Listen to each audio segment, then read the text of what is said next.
అలాగే ఏపీకి వరాల జల్లు కురిపించారు. ఏపీ రాజధాని అమరావతికి 15,000 కోట్లు కేటాయించినట్లు మంత్రి వెల్లడించారు. అలాగే ఏపీలో ప్రత్యేక అభివృద్ధి పనులు చేపట్టనున్నట్లు వెల్లడించారు. ఏపీ విభజన చట్టానికి కట్టుబడి ఉంటామని మంత్రి వెల్లడించారు. విభజన చట్టానికి అనుగుణంగా చర్యలు చేపట్టనున్నామని అన్నారు.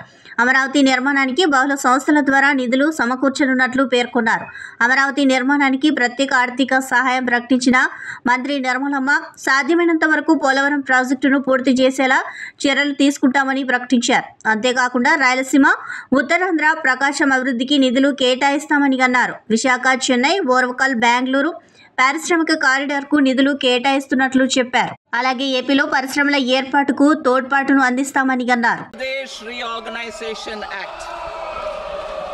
Our government has made concerted efforts to fulfill the commitments in Andhra Pradesh Reorganization Act.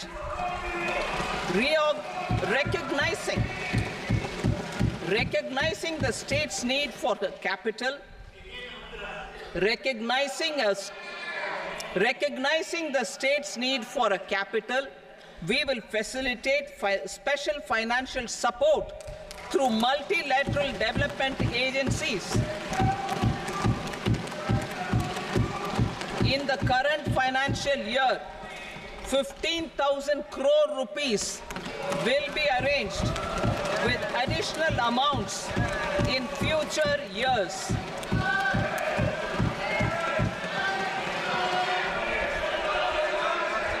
Our government is fully committed to financing and early completion of the Polavaram irrigation project, which is the lifeline for Andhra Pradesh and its farmers. This will facilitate our country's food security as well. Under the Andhra Pradesh Reorganization Act, for promoting industrial development, funds will be provided for essential infrastructure such as water, power, railways and roads. In Kopparthi node on the Visakhapatnam-Chennai industrial corridor and Varavakal node on the Hyderabad-Bengaluru industrial corridor. An additional allocation will be provided this year towards capital investment for economic growth. Grants for backward